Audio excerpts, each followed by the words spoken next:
Okay, I have zero plan for this video. I think we're just gonna hang out, do some things, because why not? You know, it's the intermission before 5.7, so there's not really much to do right now in terms of the game. So yeah, we're just gonna hang out. I don't know.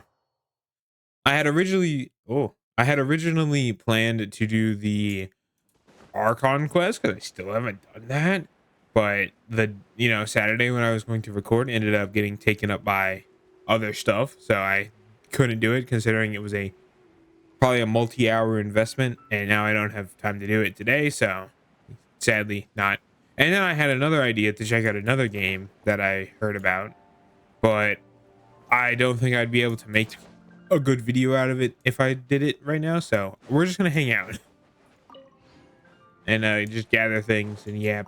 I know I'm really excited for 5.7. I think it's looking to be good, which is great. Obviously, I want the video game to do well. I don't want the game to not do well, but like the game still has problems, right? No game is completely free of all problems, of course. But they just haven't seemed to want to bring Genshin up to the quality of life standards that Zenless has been getting, which kind of sucks, even though Genshin is arguably their biggest game. So, but I think it's just because the Genshin community is used to how the game is now, so they're not rushing to change it anytime soon. So I mean, I remember when there was 160 res instead of 200. Like, I could not imagine you having only 160 resin nowadays. Like, that'd be absolutely terrible. I hope this game gets to the quality of life stuff that Zenless has. Obviously, like I think Zenless is a good game. I think it's great. I think my one complaint of Zenless is I really like the open world nature of Genshin. And that's why I kind of don't like Zenless as much, just because I really like the open world nature of this game. And that's why I really enjoyed playing Wuthering Waves when I was into that. So, I just like the open world types of games. That's why I don't play Honkai Star Rail as much. Why I stopped playing that, why I stopped playing Zenless. It's just because the open world, like, it gives you less to do, In Genshin, there's a chest here, sure. In Genshin, you can just kind of hop on, and even if you don't want to do anything progress related, you can still, just kind of hang out and do whatever you want. But in Zenless and stuff, the only thing you can do if you want to get the combat experience is do a challenge or like do a practice run or something like that, right? There's no just open combat unless you're doing the higher tier things, I think. Obviously, I don't know. I've not played Zenless in a little bit, so. But I think like, I think except for the Spiral Abyss equivalent, there's not really any combat stuff you can really do aside from quests. So I think that's one of the downsides of it not being open world. But I still love New Eridu. I think it's I think the game's set in an amazing setting. Like, it is so cool. I really love the Zenless setting. I haven't really been doing anything. I've been playing this game called Revenge of the Savage Planet, which has actually been so fun. It's just the thing that I can equate it to. Will you go away? The thing I can equate it to most is this game called High on Life that came out a couple years ago, which, if you don't know, was very similar to, or it was like very much like Rick and Morty in the way of the humor and everything, and I just kind of bounced off of it. I don't know, I just didn't like it. But Revenge of the Savage Planet takes that same kind of approach with the goofy fun nature of it, but doesn't make it all cringy with jokes that are terrible. It takes a satisfactory you're working for a corporation to colonize a planet, but it's actually like the story is actually pretty entertaining, and the gameplay like is pretty addicting. Like, I meant to log off after a while when I was playing it, and I ended up like spending another hour playing it. So I've just been really liking that game. It's been pretty good. Obviously 5.7 is probably going to be good. I mean, I think all of Natland was good. I know some people didn't like. Oh, this is just. I know some people didn't like Natland, but I actually really enjoyed playing Natland. Playing through Natland. I thought it was good. It wasn't like terrible, you know. I think Sumeru is probably. I think Inazuma and Sumeru are probably the weakest nations, story wise. Like, Natlan's Archon Quest wasn't anything special, but I really liked the way that they showed the effects that the war had on Natlan. Like, the war actually felt impactful in a way the prophecy of Fontaine didn't, because the prophecy of Fontaine happens and then is done in the same cutscene. But like how many are in this circle? But like the war of Natlan is like a whole, like a third of an Archon quest by itself. So I just really liked how it made me feel like it was actually, you know, Natlan was actually at war, and it was very fun. You know, I can see where people have problems with it. I do think that the power of friendship winning the day, it was obvious that was going to happen, but it still wasn't like a good thing. And I think Mabuika is a pretty weak Archon character wise, and compared to some of the others, especially compared to Farina. Like, I think Farina or Focalors is probably the strongest character, like the strongest Archon character wise in the game. I don't think really any other character can match them. So I don't know. Like, Nahida is okay, I guess. I don't know. Nahida, the whole Nahida forgetting kind of, oh my god, it was right here this whole time.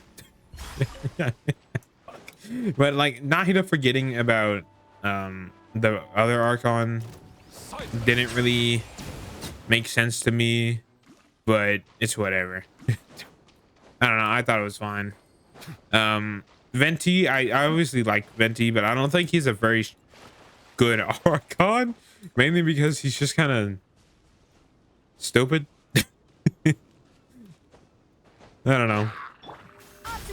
Zhongli is also probably the second best Archon after, whereas I always enjoy Zhongli cameos, especially like in all the Leeway story quests. Like, Zhongli is kind of prevalent throughout them because he's just, you know, he's the consultant for the whatchamacallit, the funeral parlor, so he's inherently tied to Hu Tao. He knows Cloud Retainer, so he's tied to her story and Shinha's story and all that. So I think Zhongli is a pretty,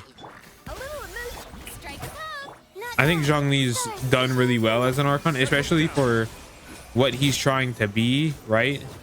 Zhongli is an Archon, like he's stopped being an Archon and he's trying to blend in with society. So I think that how he's depicted really fits that, and it's very good. Raiden is okay. I don't particularly like Raiden as a character, just because I think she I don't know. I think the problem with Raiden is that there's two different versions of Raiden, right? There's actual Raiden Shogun, who's in the plane of Euthymia, and then there's robot Raiden Shogun, which is the actual physical body. So it's kind of hard to decide whether one's better. You know, you can't think of them as two different characters, but you kind of have to. I don't know, so it's hard, but I don't particularly like Raiden. I think she's kind of dumb. I think the real Raiden, like the one in the plane, I think her whole plan of turning, like, just leaving full autonomy and giving only basic instructions to the robot was really stupid, considering that it is a robot. You know, I would think that she would not do that, but whatever. And then I think I talked about Nahida. And then Farina, of course, I think I said this earlier, but I think Farina's story is the best. I don't know. I think the revelation that Farina isn't actually the Archon and has just been putting on an act for however long it was, like 800 years or something like that, or Was it 500? I don't remember the exact number, but it was a long time. I think that reveal was insane. Like, I don't know. I just think it's really cool, and it really fits her portrayal as an actor, and it really helps to be understanding of why she's so insufferable for a majority of the main story of the Fontaine Archon quest. But like after the reveal, like her story quest was perfectly fine and everything. I just really liked Farina's story. I thought it was great. And then Malvika, I don't have a problem with. And I think her and Jablanc's relationship or whatever it is, like I think Jablanc is the first Pyro Archon.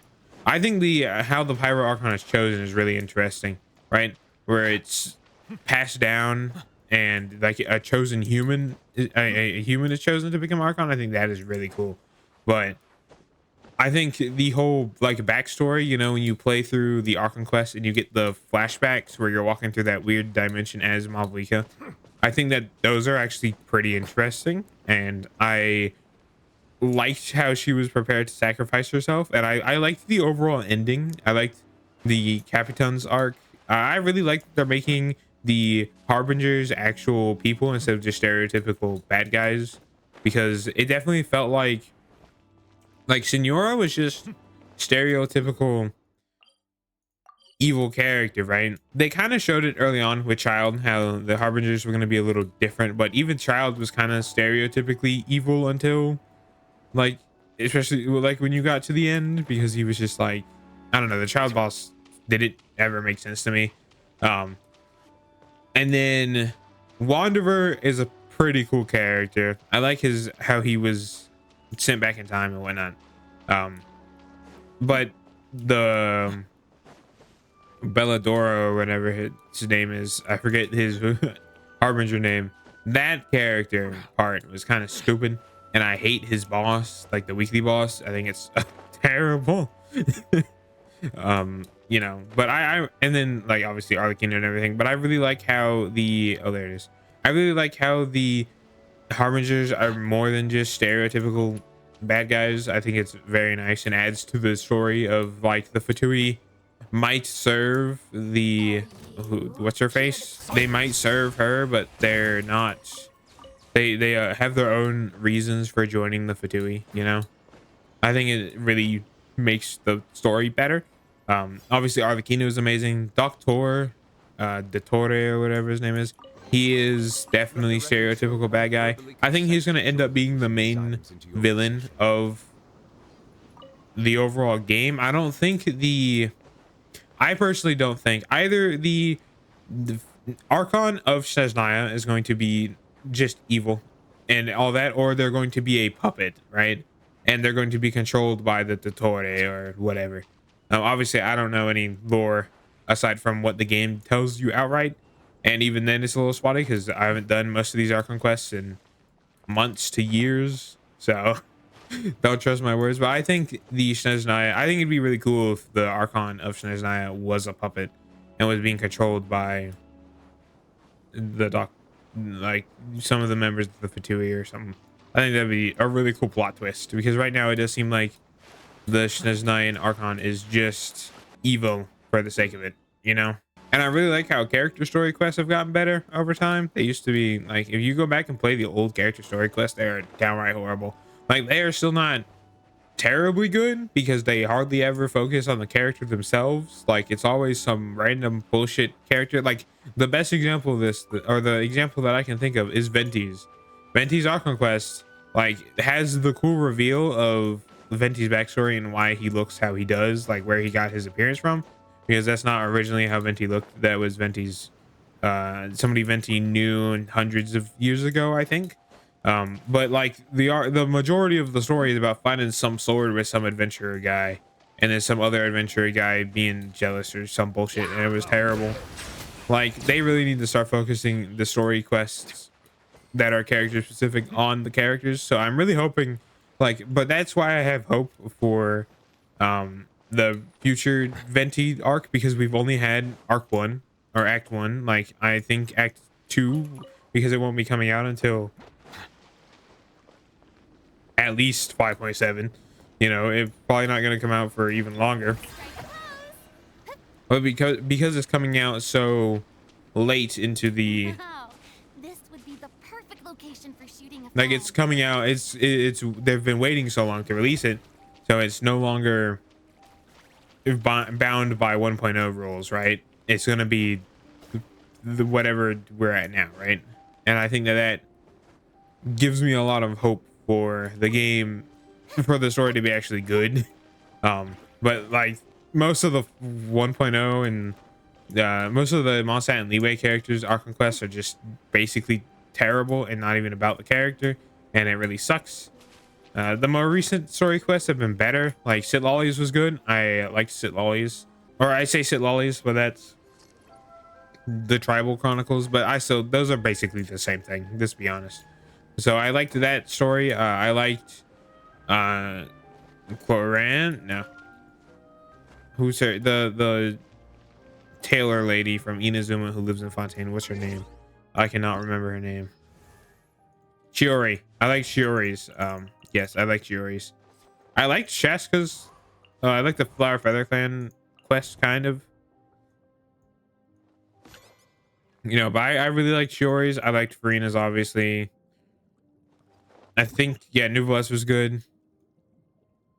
So, Malvika's was okay. Have I done Malvika's? I might have not even done that. I have not. Okay, yeah. Don't take my word on Malvika. I haven't done Malvika. I thought I had. But, yeah. I don't know. I think story quests could be better, but I'm very curious how pools are going to be structured, because Dahlia is also coming out in first half. I think Dahlia is coming out in first half. So it's going to be Skirk, and it's going to be, oh, who was it? I think it was Child. Was it Child? Child would make sense. So let me go find these. I'll go find what the pools are. 5.7 banners. Yeah, it's Skirk and Shinha, and then it's Malvika and Emily. So I don't know how Dahlia is gonna fit into that, right? Because there's already 4 characters. So is Dahlia gonna be free? I think that'd be cool. Oh, connection's terrible. That's fine. I don't know. I think if Dahlia was free, that'd be cool, because she doesn't seem to be, from the one comment I've read about Dahlia that I saw on TikTok, I think, she seems to have a very old, like, her kit is very old by design, like, it's very, oops. It's very designed how they would design kits back in the day. I don't know. I think it'd be cool. I'm always down to get a free Mondstadt character. Like, Mondstadt is obviously my favorite. Mondstadt is obviously my favorite location. So more Mondstadt characters is not a problem by me. Anyway, I'm very curious what the 5.7 Archon quest is going to be, because I know nothing about it. I have not been paying attention to any updates or anything. I tend to stay away from that stuff. It's just a habit I've picked up from being excited about video games and not wanting my video games to get spoiled. Like, I have followed multiple games development, especially recently. Like, so one of the most recent ones I can think of is Assassin's Creed Mirage. I followed that very closely because that was the make or break moment for me, and luckily I ended up really loving Mirage, so that wasn't a bad thing. And then Silk Song, I've been following Silk Song like a hawk, because goddamn is Hollow Knight one of the best freaking games ever. And Silk Song, like, Silk Song is pretty much needs to come out this year. It really needs to. But I have just developed the habit of staying away from promotional stuff for games that I'm really excited for, and that's just carried over to this game, because I really enjoy this game. So the only thing I keep up with is what characters are coming out. Obviously I keep up with their banners and whatnot. I don't know, it just makes it more enjoyable for me when I can get a game that I know I want to play, and not have to worry about being spoiled. And in terms of pre-ordering games, I don't have a problem with it if it's a game I'm gonna get anyway. Like, if it's a game I'm super excited for and I know I'm gonna get it regardless of how good it ends up being, like, I'm going to pre-order it, right? The most recent example of this was Night Rain. I basically pre-ordered Night Rain. I can't sprint. I basically pre-ordered Night Rain, and by basically I mean I did it like 2 days before it came out, but I pre-ordered Night Rain just because I wanted the extra stuff, because I was gonna get Night Rain anyway, right? But I have pre-ordered only a couple other games. I pre-ordered Cyberpunk, which was, you know, it was Cyberpunk. And then I also pre-ordered AC Origins back when that was coming out because I was a big AC fan. And I do like AC Origins. It's not a bad game, but it's not my favorite. So I think a game that I know I'm going to be getting that's coming out soon, or that's going to be coming out in the future, is Silk Song, obviously, but also Ghost of Yote, the Ghost of Tsushima game that's coming out. I don't know if it's a sequel or what it is. So I'm not going to call it that. But the game that's like Ghost of Tsushima, I know for a fact I'm probably going to be playing that because I love Ghost of Tsushima so much. So, you know, that just makes sense, right? I really wonder what events are going to be coming out in 5x7. I think events are probably the most important aspect of this game that keeps me coming back because they're just what I tend to engage with most often, right? Because they're the thing that happens that makes the game exciting, right? Because without them, it'd just be grind for artifacts, grind for character materials, build a character, do Spiral Abyss, do Imaginarium Theater, and then do it all over again, right? So events are really what keeps me engaged with the game. So I'm really hoping that the 5.7 events are bangers because, in all honesty, like 5.6 wasn't that bad, but I would say overall the latter half of Natlan, like since the Collective of Plenty came out, so 5.5, I think, since about then, so the past couple patches, the events haven't been too exciting, right? We haven't had anything big. Even considering the Mikawa Flower Festival, I personally didn't enjoy that much. And then the film festival that just recently happened was good. I ended up really enjoying it, but like it's still, the mini games weren't actually that big a part of that. And I'm really hoping for a event with very fun gameplay and stuff like that. I tend to like those more. Obviously, combat events are always good here and there. Like I as much as I don't, you would think I don't like combat events, I actually can really enjoy them if they're good and if they don't place arbitrary restrictions on you, or you know, are designed to make one character stand out, like that one combat event from a while ago that was designed specifically for Mob Wika, and if you didn't have Mob Wika, or if your Mob Wika wasn't good, then you were just kind of screwed. I added that second part because my Mob Wika wasn't good. I don't know, it was fun to just kind of gap about the story. I don't think, I mean, I tend to talk about the Genshin story quite a lot, but I haven't like sat down and gone in order about my thoughts on each aspect or the characters specifically. So that was kind of fun. But yeah, Wednesday 5.7, because that's the big thing. I don't know what is happening in 5.7 because I, you know, don't pay attention to that, but I think it's going to be pretty big. It's looking to be pretty big. Yeah. Anyway, that's that. I'll see you Wednesday. Yeah. Goodbye.